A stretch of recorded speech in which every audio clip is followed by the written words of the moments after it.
شاعرها سعود يقراها قراءة تغريرية. تعتمد هذا اللقاء المثير أساس أنك تعطي القصيدة حقه؟ أكيد أكيد. في شعراء متخوفين من الأمسيات، يكون لهم جمهور. أنا أقول أن وجودك مع جمهورك هو الدافع الحقيقي أنك أنت تظهر قصيدك اللي هو من روحك. فلذلك ليش التخوف؟ وأحيي شعراء كبار صراحة، في شعراء أنا أحبهم وأنتمي عشقا لهم. معلش أنا أشكرك أول شيء على المصباح، ثاني شيء شغلة يا جماعة والله أنكم مخذتني. مصباح ينسيس يعني.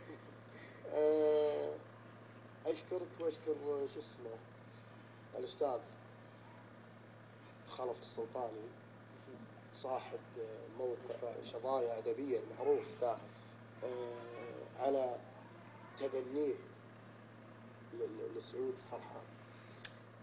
هذا الرجل والأستاذ والشاعر والإنسان له علي جميل، إن شاء الله يقدرني إني أرد له، فأشكره شكر كبير. شكر لك أبو فرحان، تستاهل مصباح، تستاهل القلب كله، مو بس المصباح على هالقصايد. قبلت تعيش بس باخذ منك بعد اللقاء. نايل، سعود تكلم عن يعني محور حيل مهم اللي هو الأمسيات الشعرية. دائما الشعراء بداياتهم أو حتى يعني المعترك الأمسية ممكن أو أيام أول يعني قبل لا يطلع النت والتويتر والأمور هذه المكان كانوا يخرجون لنا النجوم من خلال الأمسية، يعني يطلع من أمسية يطلع خلاص ينعرف ويصير شاعر. لكن الحين في مقدمات قبل الأمسية، في نت، في صحافة، في نشر، في استشارات، في برامج مسابقات. رأيك في مثل هذه الأمسيات؟ يعني لا ليه من الحين تشوف أنها قادرة تظهر نجوم ولا خلاص انتهى وقتها؟ للأمانة يعني أنا أشوف أن الأمسيات تختصر للشاعر أشياء كثيرة. تختصر النشر في النت أو سواء في المجلات أو بس ممكن تكون انعكاس عليه. الإعلام يعني سلاح ذو حدين معروف. يعني ممكن أطلع ممكن. رأيك في مستوى الأمسيات اللي قاعد تقيم مثلا عندنا مهرجان ليالي فبراير، ملتقى عمان الشعري اللي قاعد يصير؟ والله صراحة يعني شيء طيب وشيء جميل صراحة. أيضا الأمسيات اللي تصير في السعودية والمهرجانات هذه تشجع. برأيك أنت قادر أنها تدفع الشاعر أم هي وضعت في الواسطات فقط؟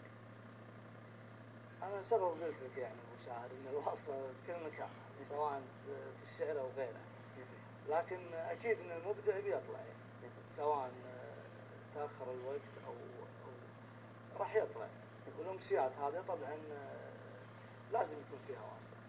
جميل. معارف وكذا. جميل. سعود، رأيك في هالسؤال؟ والله أعطاهم واحدة ما قصر فيه. رأيك في بالعكس سعود الشاعر اللي خذ ظهور إعلامي. أما الشاعر المغمور يعني ما يمكن ما يفيدهم، هذا حق مشروع لهم يا أخي، ما تلومه يعني. بس عنده مهرجان يبي ينجح المهرجان، يبي استقطاب يعني من الجمهور، يعني لازم أسماء. لكن اللوم المهرجانات يعني صارت تجارية أكثر مما هي شعرية. تجارية من أي ناحية؟ من ناحية حتى استقطاب الجمهور. يعني أنا والله ما أدري بالأمور المادية، أنا لا أتكلم. لا الأمور المادية لا تكلمني. خير شر. زين، رأيك في مثل هذه الأمسيات؟ لا أتكلم. الظروف صعبة عندي. لا الحمد لله بخير ونعمة. لكن سعود يعني نتكلم بالعكس، نتكلم في تكسب من وراء الشيء. كل أمانة. للأمانة سعود، في تكسب من وراء الشيء. عايض. والله ما تاخذ. في تكسب سعود من وراء الشيء. في تكسب من وراء الشعر يا أخي. الشعر أدب. فأنا يا أخي والله خلهم ليش لما تسرق طار الفلوس ضحكت يعني؟ الظاهر بسيرتك الإعلامية ما حصلت شيء. دعوة وال100,000 اللي من الشيخ محمد بن زايد، عسى الله يوفقهم إن شاء الله. إن شاء الله يخليها مليون. اللهم آمين. تستاهل. عجيب بعد ما قصر معك. تستاهل يا أبو فرحان. خلنا نسمع من عندك قصيدة. عسى عمره طويل. خلنا نسمع من عندك قصيدة. ماني مستغرب عليك دخول، تلقى لك ضياع. ماني مستغرب عليك تخون تلقى لك ضياع. اقرا مقدمتي وخلى الهرجه المتهافته. نعم. لو كان تفكير البشر واحد تشوف الكل ضاع، او كل الناس تصل ما تبي ثم عافته. سالتني نيوتن بلا تفاح بين الاشعاع، جاوبت ابو هادم قطفها قسمته حسافته. اقرا معي، تابع معي، وعشق معي حتى النخاع، واللي بقوله صاحبي تقدر تحطها لافته. لا طحت حق الجاذبيه تنفرش للارتفاع مثلي لما طاح يرقى وابتدت مسافته. لا طحت حق الجاذبيه تنفرش للارتفاع مثلي لما طاح يرقى وابتدت مسافته.